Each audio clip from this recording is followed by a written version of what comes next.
My four little children will one day live in a nation where they will not be judged by the color of their skin, but by the content of their character. I have a dream today. On the day after Martin Luther King Jr. was killed, I decided to do an exercise that would help my students to understand racism.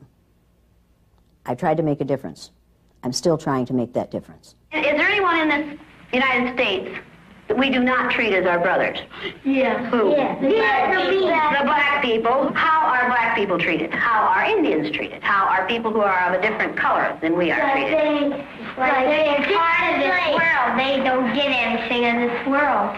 Why is that? Because they're different colors. I feel people need this because we are still doing now what we were doing in the 50s. Is there anything about you people that is different from one another that we could use to make part of you? Like the eyes, or what color the eyes are? Okay, we could use the color of your eyes. How many in here have blue eyes? Okay, how many in here have brown eyes? It might be interesting to judge people today by the color of their eyes. Would you like to try this? I'm trying to get the people who participate in this exercise the opportunity to find out how it feels to be something other than white in this society. All right, people, I'm Jane Elliott. I'm your resident bitch for the day, and make no mistake about that. That's exactly what this is about. I do this in a mean, nasty way because racism, sexism, ageism, homophobia, ethnocentrism are mean and nasty. Today, I am here because I have been asked to do an exercise in discrimination based on eye color. Now, the purpose of this exercise is to give these nice, blue-eyed white kids the opportunity to spend about an hour and a half to 2 hours on the receiving end of the treatment which we mete out to people of color on a daily basis in this country. They're in a blue-eyed holding room right now. They are not eating, they are not drinking. There are 3 chairs in there for 12 people. We're going to bring these people in here. You're going to treat them as though they're inferior, because they are inferior. Everybody understand that? They're not going to learn because they can't learn, and because we're going to set it up so they can't learn. And if they succeed, who has failed? We have. Do you people want to fail? No. If they get power, who loses power? We do. You want to lose power? No. We're going to accuse them of not being as smart as we are. We're going to accuse them of not being as clean as we are. We're going to lower our expectations for them. We're going to force them to live down to our expectations of them. And when they do, we're going to blame their inability to perform on the color of their eyes. Now, in order to get them in into their adult ego state, we're going to try to teach them the listening skills. Now, what do we call men that we want to keep in their childlike state? Boy. We're going to call these males boy. You're not going to use their given name. You're going to call them boy. Or you're going to call them bluey. Or you're going to call them fool. Now, people, what do we call women besides chicks? Honey, baby, gal, doll face, doll, dumpling. We are going to give them no respect. How many of you have friends in that group? Let me put it this way. How many of you used to have friends in that group? Because some of these people are going to leave here very angry. White people's #1 freedom in the United States of America is the freedom to be totally ignorant about those who are other than white. We don't have to learn about those who are other than white. And our #2 freedom is the freedom to deny that we're ignorant. Today, we're going to take away these people's freedom to be ignorant. I want you to understand how the system works. And believe me, this is how the system works. We make laws to support white superiority and to reinforce white superiority, and when you catch on to how it works, then we change the laws. I didn't invent this exercise. I learned this from Adolf Hitler. One of the ways they decided who went into the gas chamber was eye color. This exercise is not without precedent. Go, people. Okay, let's go.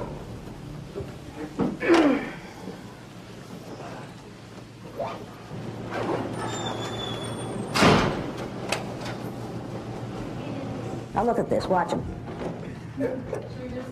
Look at him. Should we just sit anywhere? Should we just sit anywhere? If you came into a room in which the chairs were arranged in this way, and the brown-eyed people were sitting in these chairs in this way, and nobody was sitting in the chairs in the middle, where would you sit? In the middle. That would make sense to me. Would it make sense to you? Where are you going? Get in the blue-eyed section. The blue-eyed section is in the middle of the room. Get there.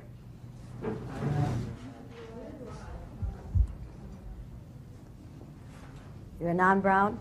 As far as I'm concerned, you're a bluey. Now, is this one giggling? What do you know about him? It's because he's ignorant. What else do you know about him? He's in his little child's ego state, isn't he? Get up here and sit down on the floor. You too, get up here and sit down on the floor. I was really tired when I entered the room, but I didn't have any expectations. I was just sitting there and wondering how it could be an emotional experience. On the day these white kids are in this exercise, they see themselves as other people see them for the first time in their lives. What are you going to do? Sit here until you tell me to do something. You see what he's doing? I'm a girl. See what she's doing? It didn't take very long before intimidation set in, and before my buttons were pushed. Now, while I've been talking, some of you have been sitting there reading the signs. I'm not going to put up with that any longer. So you in the back row, stand up and read the first sign on that wall back there. Only brown eyes need apply? Read it so we can hear you. Only brown eyes need apply. Next. Why can't a blue eye be more like a brown? Read it again. Get it right this time. Why can't a blue eye be more like a brown? Read it again. Get it right this time. Pronounce each one of those words correctly as they're written. Why can't a blue eye be more like a brown? Next. I'm not prejudiced. Some of my best friends are blue-eyed. How many of you have ever heard that one before in another form? Oh, yes. Favorite claim of liberals, right? I'm not prejudiced. Some of my best friends are black. Has any person ever said to you, any good liberal person ever said to you, when I see you, I don't see you black? Every day! Every damn day! How many of you have had that experience? When I see you, I don't see you black. And what do you say to them when they say that? But I am. But I am. And then what do they say? They say, but I don't see color. I don't see color. How many of you think they do see color? Well, people, if they didn't see color, they wouldn't say, when I see you, I don't see you black, because they wouldn't see black, would they? You can't say, I don't see color, because then you'd be seeing it in black and white. And that would be a really weird world to see. If everything was black and white, we would be some really messed up people. It happens to me on a daily basis in the institution I'm at, and there's really no way around it, because whether people do it intentionally or not. Do you know the physical aspects of the listening skills? Afraid not. You're afraid not? What about you? Definitely not. Definitely not. What about you? A bit. A bit? Yes. A bit? Yes. Well, tell me what the bit is that you know. The bit that I know is that you stand up straight, you look at the person who's speaking, and you pay attention to what they're saying. What if you're sitting down? I am sitting down. Then you can't listen, right? No, you can listen by sitting down. Oh, you just said you stand up straight? I said you sit up straight. Did she say you sit up straight, or did she say you stand up straight? Is this a universal problem with blue-eyed people? You have a paper and pencil with you? No. Do you? Over in my bag, maybe. Over in your bag? Yes. Why is it in your bag? Because that's where I keep it. That's where you keep it. When Why I'm not did you put using your it. paper and pencil over there? Because I did not know when I was going to be needing it. You came to a learning experience, right? Yes. Did you ever go to a learning experience before? Yes. Did you ever take notes? Yes. What did you use? I used a paper and pencil. Paper and pencil. And did you keep it with you so that you could take notes? Yes. Yes. Why didn't you do that this time? Because I was not planning on taking notes. You weren't planning on taking notes? You No. think you can remember everything that's going to be done in here and said in here? Not word for word. Not word for word, so what should you have done? I Probably, she's going to say, I probably should have done it right. What should you have done? should have brought my paper and pencil over here and kept it with me That's the entire right. time. That's right. You're acting angry. I am angry. What are you angry about? I'm angry that you're yelling at me. Do you hear me yelling? This is yelling! Have I done that yet? Okay, you're using a stern voice and Are it's making me angry. are you defining me? No, I am not defining Is she you. defining me? Does she say I'm yelling when I'm not? Perception is everything. Do you feel like I'm yelling at you? Yes. Yes, why? Because you're using a stern voice. Stern, honey, it isn't my fault you're stupid. Would you like me Now, to go get my paper and pencil? I wouldn't like you in any way, shape, or form. Okay, then that's fine. Let's get that understood here. Okay. This isn't a matter of whether I like you or not. Repeat after me. One hen. One hand. One hen, two, not hand, hen. Hen. Hen. Lays eggs. One hen. One hen. One hen, two ducks. One hen, two ducks. One hen, two ducks, three squawking geese. One hen, two ducks, three squawking geese. One hen, two ducks, three squawking geese, four limerick oysters. One hen, two ducks, three squawking geese, four Hemerick oysters. Hemerick oysters? I'm sorry. Limerick oysters. Limerick oysters. One hen, two ducks, three squawking geese, four limerick oysters, five corpulent porpoises. You can remember everything, honey. No, this isn't hard for you. Go for it. One hen, two ducks, three squawking geese, four Limerick oysters, five, I forget the other one.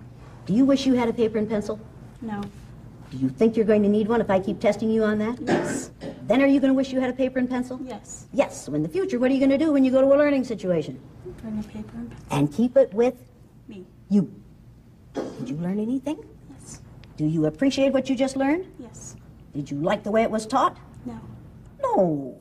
Any of the rest of you ever taught in that fashion? Yeah. Yes. And did you have to express appreciation for it? Yeah. Could you learn something from her example? What are you crying about? Sorry. What are you crying about? My feelings were hurt. How were your feelings hurt? Just weird. Should I feel sorry for her? I don't expect you to. Should I feel sorry for her? Some of you are thinking, oh, this is too harsh for this young woman. James Byrd, black man in Texas, dragged to death behind a pickup truck by three white males. Matthew Shepard, young man about you're a little younger than you are, had the misfortune to be born gay, beaten with a pistol about the head until they cracked his skull.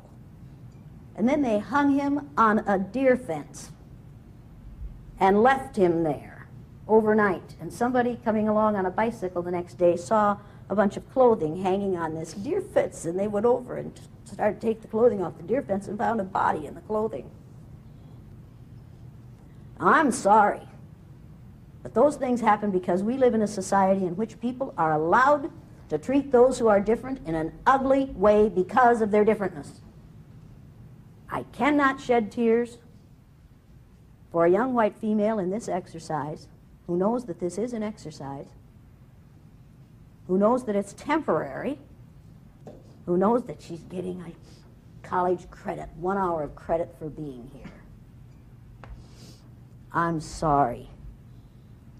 I have to save my sympathy and my empathy for those who go through something much worse than this every day of their lives. Tears were coming in my eyes, and when I saw these people cry, and I'm like, but it wasn't for them. It was for the fact that I know people who are going through that right now while we were sitting in that classroom and had the privilege and the time, the opportunity to be going through an experiment, that there are people outside who go through that 10 times worse than any student of color in that room.